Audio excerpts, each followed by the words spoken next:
Are you one of those people that has submitted your spit to a DNA test? Well, over in the US, a company by the name of Family Tree DNA has given access to over 2 million accounts to the FBI to help solve crimes.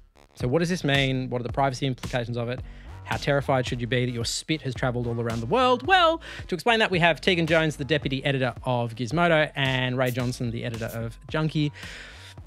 When we talk about actually what they've handed over to the FBI here, I mean, are we actually talking about the sample sizes, or is it like more data, Ray? It's the data, essentially, of what you're getting from the DNA samples. So there's a lot of information that comes out of this sample, and it can connect you to people all over the world, which is incredible. So what you're actually giving permission for when you get yourself DNA tested is really, really interesting to me. So they've got about 12 million people globally submitting their DNA to be tested for, fun purposes, for family tree purposes, for, hey, have you got a genetic fault, that could be so many fixed. Genetic faults. So many genetic faults.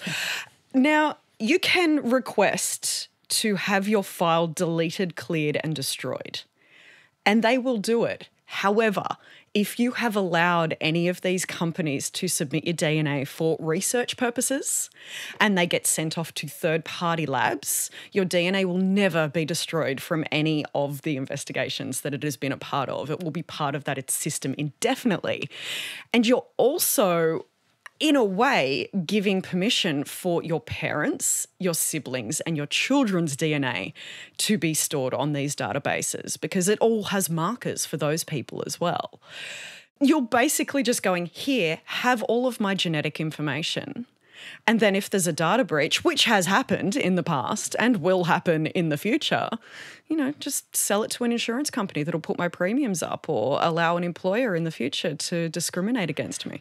So now that they've given access to the FBI, to these different accounts, how likely is it that they actually will be able to further cold cases and active cases now? How useful is that data actually going to be? Well, it's already happened. The biggest example of this was about a year ago when the Golden State Killer was actually caught, in part because one of his family members had, submitted their DNA probably for one of those fun tests. Mm-hmm. And I mean, firstly, I don't want to negate all of the hard work that went into this case from the likes of Michelle McNamara, who sadly died before he was caught and arrested. But that's largely why they needed DNA evidence, and they got it from some distant relative. And, now he's, behind bars and being processed. And it's actually really interesting how the laws sit around this, because there are no current laws, either in the US or here in Australia locally, that can regulate what these companies can do with the DNA once you've given it to them. It's all just in their privacy policies, which of course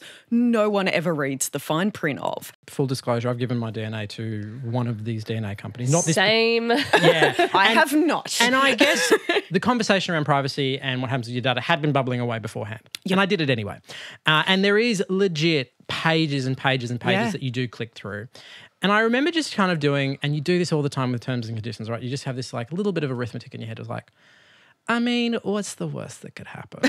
Right? You get done for murder, Mark. Well, the key there is to not commit the murder. Yeah, absolutely. But yeah, the worst that can happen is that there are breaches of this database, and incredibly sensitive information about your health, about your family, about your very personal life will be available, and it will be sold, and that could be picked up, like I said, by insurance companies, by employers, by law enforcement, who are often not aware where the data has come from in the first place. They don't really know that it's come from a breach. They just know that they've got access to this data in a lot of these cases.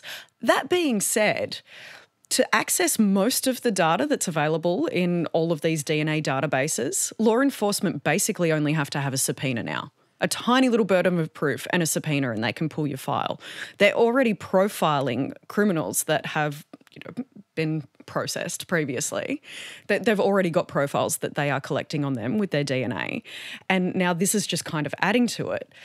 This is why there's kind of also been a bit of a call for a centralised database to be set up that basically has the DNA of every person on the planet, because there's a bit of a bias that exists. When you think about who gets their DNA tested, it's usually fairly wealthy middle-class people with some money to spend. Oh, you pegged me down to a 10. Hey! And, people that are already within the criminal, justice system. Yeah. There's a big gap in the middle there, and that's who they're not catching. What are the things we should be most wary about in terms of who uses that information? My biggest concern around this, and the same goes for biometrics as well, is insurance agencies. And I think Ray mentioned that as well, because what is stopping it, they might not be able to do it right now, but what is stopping these agencies in the future being able to get my data and then decide whether I'm healthy enough to fit into a bracket or this bracket? So that's what concerns me. Particularly in the US where, let's say public health is not what it should or could be. Yeah. Oh, yeah. I think for me the concern is also the assumption that there is no corruption within these agencies that have 100%. access to the data. You're assuming that the people that have access to this data are only going to use it for good purposes, and I just don't trust that. There was someone in the police force or ex-police force that was using his access to databases to, check up on his Tinder matches. Yeah. It's this assumption of good, and, it goes back to that age-old thing of, well, if you've, not committed a crime, you've got nothing to worry about. But who is it that dictates what, law breaking is? Yeah. Download this show is what you are listening to. We are in studio with Ray Johnson and Tegan Jones. Mark Fennell is my name. And changing up the tone entirely, cryptocurrency, stay with me.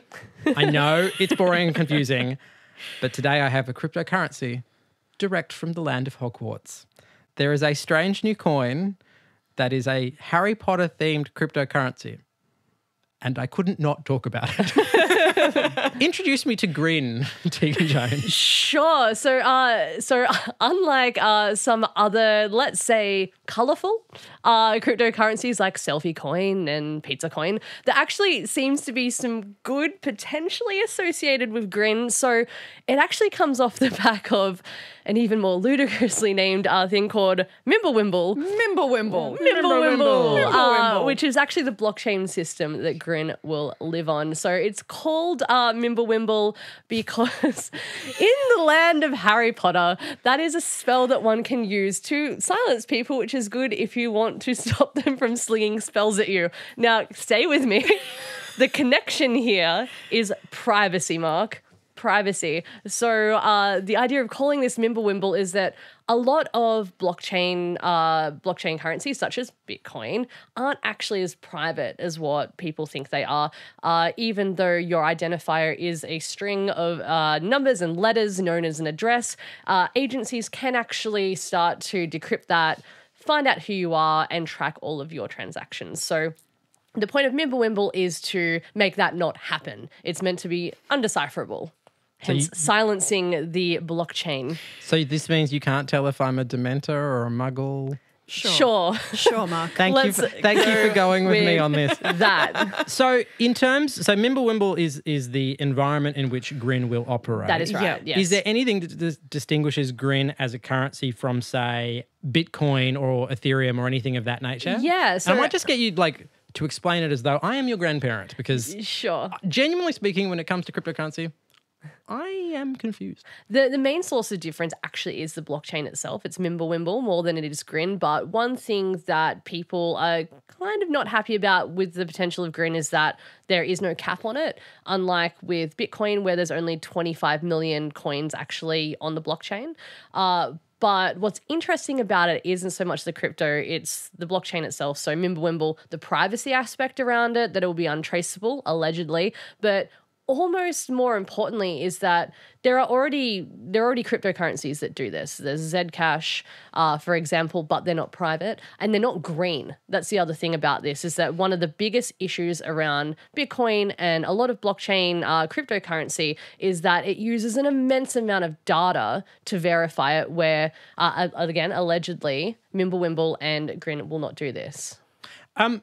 The origin of MimbleWimble and Grin is sort of fascinating. So it sort of starts around July 2016, and I mean, I know I'm being the child in the room, but it did kind of start with Voldemort, didn't it? It did a little bit. So much like the origin of Bitcoin, actually, where a bloke, rolls up on a crypto forum and says, hey, what if we did this thing, and then creates Bitcoin and then smoked bomb and is never to be heard of again. Same thing happened with Grin and with MimbleWimble. A bloke who went by, what is the French name for Lord Voldemort? Turns up on a crypto forum, comes up with this idea of this private blockchain, sticks around for a little while, releases a white paper on it, and hasn't been heard of since. I hope they're the same person. That's my conspiracy theory. With a puff of purple smoke. That's exactly right. Getting Expelliarmus. Yeah. You guys continue to be professionals. I'll just be the child. Look, I just think if anything, this is proof that slapping a pop culture name in front of something will absolutely sell it, because it's already got $100 million investment from venture capitalists. That's right. And has it been? And there's nobody to sue. There's nobody for J.K. Rowling to sue. For No, copyright that's exactly infringement. right. Exactly Will she right. tweet about it? Will she somehow embed this in Harry Potter lore? Will they talk about Voldemort's Bitcoin in the future? Voldemort's cryptocurrency? Is that how you buy things? Oh, I love it. In the Harry Potter universe now. So I guess if I will say though, you've broken me, but, I mean, which you always do when we talk about this. I don't think this one is as gimmicky as some of the others. There's some good stuff here. Privacy and, reducing the, the blockchain and, making it smaller so it doesn't burn through so much energy. These are good things. So despite how funny it is and that it sounds as gimmicky as Pizza Coin, I think there's some real value potentially here. Local researchers have come out and said that there is still potential for this to be reverse engineered and for people to be identified still. So but nothing is 100%. But I think that this is a step in the, I'm not going to say right direction, but in the direction of people using cryptocurrencies not being identifiable. Right.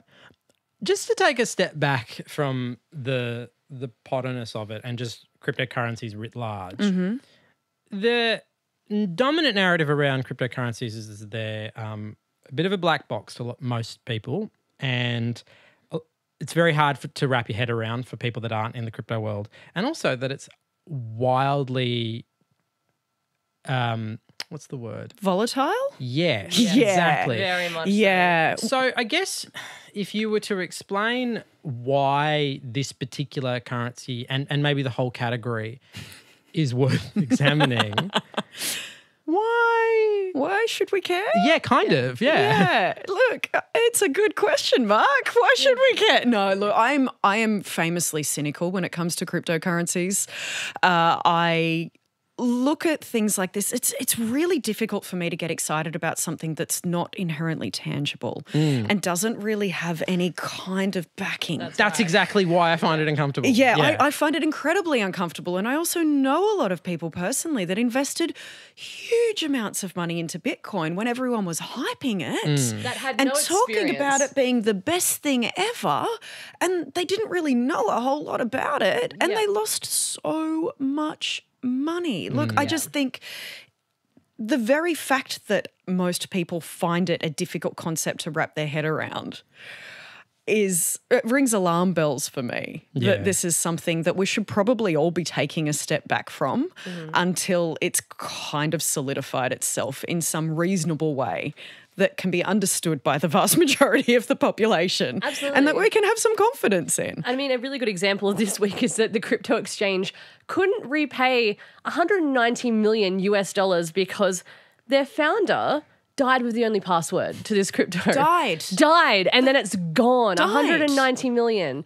It's the only person that had this password, and this is the thing. These are currencies set up by individuals that you never meet.